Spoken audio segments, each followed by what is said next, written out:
Patnubay at gabay ng magulang ay kailangan sa mga batang manonood.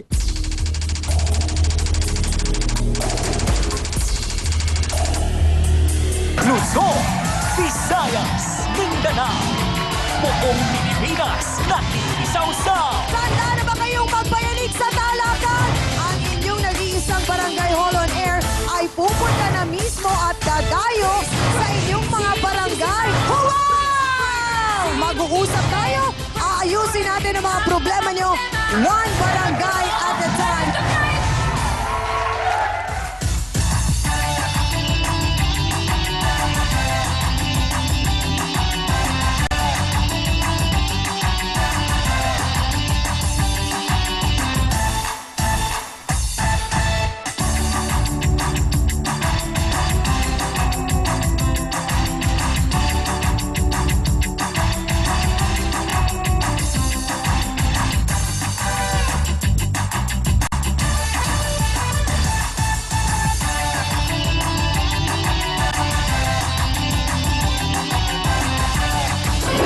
Hapon, magkapatid, ngayon ay magkaribal. Kapwa ipaglalaban ang pag-ibig sa iisang adan. Wala siyang konsensya, wala siyang awa sa akin. Ba't niya nagawa to sa akin na kapatid niya ako? Nasa loob ang kulo niyan. Akala mo tahimik-tahimik lang yan? Akala mo mabait lang yan? Mas malandi pa yan kaysa sa akin.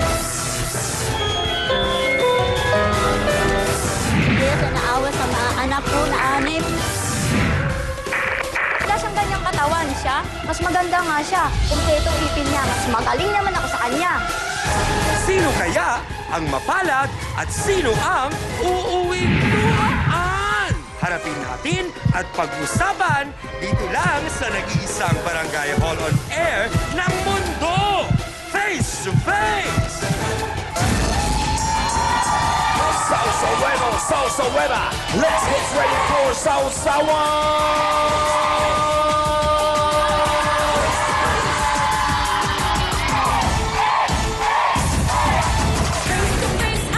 Harapan na naman tayo mga kapatid! Magandang hapon, Malabon! Face to face na! Tara na mag-usap! Solusyonan na natin yan, mga kuya at ate! Tara!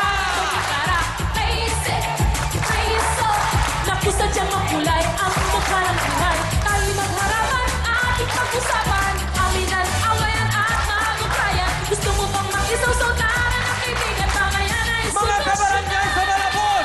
Anong sabi nyo? Sinong sisimangot? Sinong iiyak? Kayo dyan! Ang mga problema. Huwag tatalimunan! Harapin! Harapin mo. Sabay!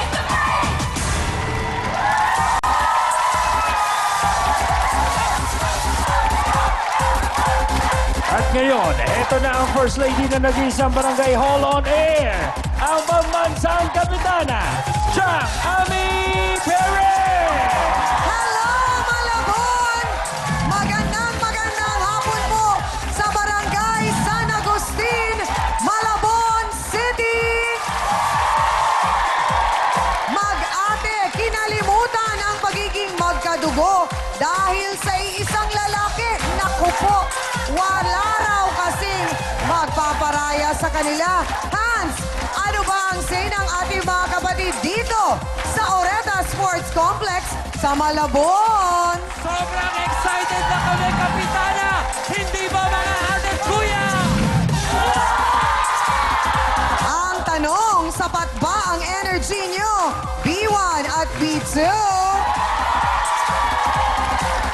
At ang mga mahal nating extra effort sa pagbibigay ng mga payo, nandyan si Attorney Ben Acosta, Dr. Camille Garcia, Father Sonny Merida. Sila po ang ating mahal na trio tagapayo.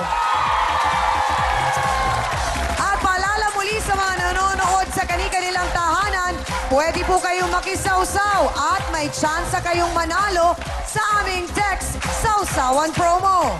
So, let's make it a come on! Face to face na!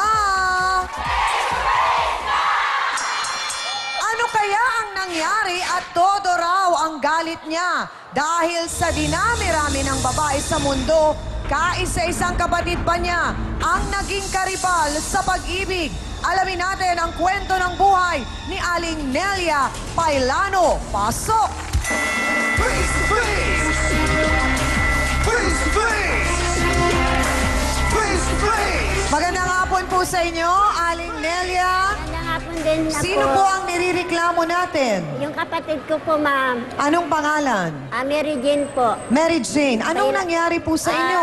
Inutusan ko po siya nung kasama po ng ng manugang ko na kumuha ng budget sa Taguig kasi po nangontrata sila doon kasama po yung anak ko. Aha. Ngayon po, nadatnan nila na nagiinuman sila doon ng mga kasamahan niyang trabaho. Pinakilala niya po na yung kapatid ko yung asawa niya.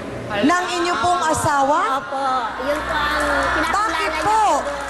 Masakit po yun siyang ani sa akin talaga. Nangyari po sa lahat talaga sa akin yun. Masakit Gano'n na po talaga. kayo katagal ng asawa ninyo? 14 years po siyang ani. 14? Opo. Kayo po ba ay kasal? Hindi po siyang. Hindi po. Ilan po ang anak ninyo? Anim po. 6. Opo. Okay. Siya po ba ang una niyong asawa? Pangalawa? Pangalawa po siyang. Pangalawa. Opo. Yung una po, nasaan? Patay na po. Patay na. Opo. Ilan po ang anak niyo sa una? 5 po siyang. 5. Opo. Tapos dito sa pangalawa? 6 po. 6. Opo. Aba, hindi kayo masipag. Sa bali po, lahat-lahat, 11. Opo siyang. Yun po. Yung pong kapatid nyo, may asawa po ba? Byuda rin po. Byuda din. Opo. May anak. May 2 po. Oh, saan po siya nakatira? Sa akin po nung galing siya ng Cagayan kasi pupunta siya dito sa Maynila naman. Nakitira po opo. sa inyo. Opo. Sa palagay po ba ninyo, yung pagpapatira ninyo doon sa inyong kapatid, sa inyong bahay, ang naging dahilan kaya kung bakit sila naging malapit sa isa't isa?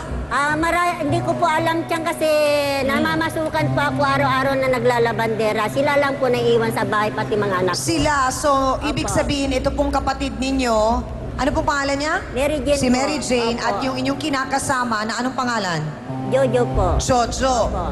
So talagang nakumpirma niyong may relasyon na nga. Opo, tapos Okay. nung na po, nung nalaman ko na po na nagtatago sila, nalaman ko saan sila nagtumutuloy, bumunta po ako doon. Pagdating ko po doon sa bahay na yon, na nakita ko talaga na nakaupo siya, talagang sinabunutan ko po, gigil na gigil hanggang sa ganun.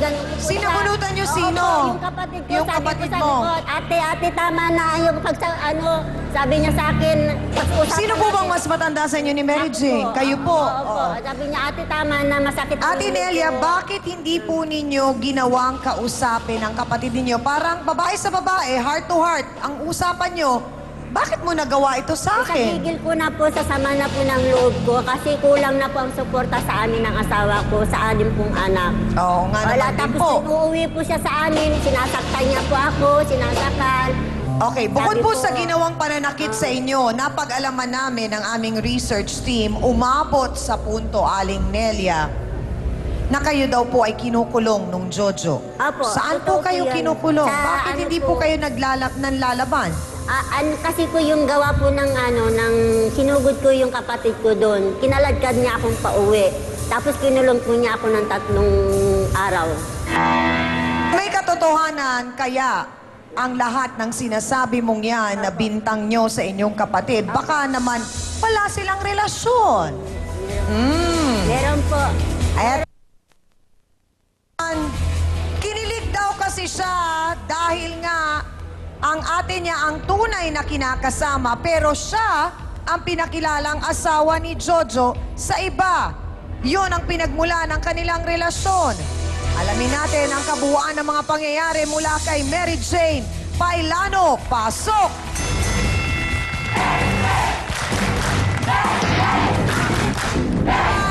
Sandali lang, Mary Jane! Yung kamay!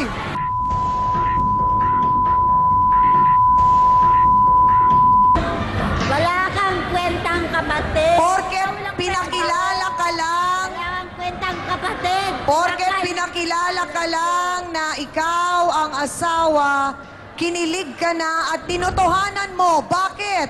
Totoo po yun. Sinabi ko yun. Kinilig po ako kasi obligasyon niya bilang asawa ko na pong gumagawa.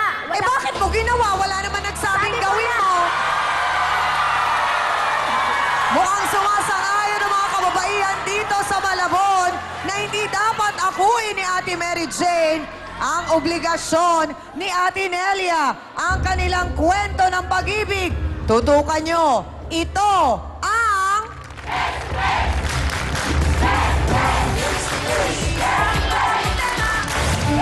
Bibigyan ko kayo na eksena, ha? Ipagpalagay na natin. Nakasakay kayong tatlo sa bangka. Lulubog ang bangka. Ah? Sino ang pwede mong sagipin? Si Jojo. Si Jojo! Kaya ko po siyang patayin para lang kay Jojo na hindi niya maagaw sa akin. Makipag-text sausawan na para sa pula. Text F Pula, space, your message, and send to 2346. Para sa puti, text F Puti, space, your message, and send to 2346. 10 lucky registered texters ang pwedeng manalo ng 300 peso load daily. Para mag-register, text F Reg, space, nickname, name, address, birth year, gender, and send to 2346. Pag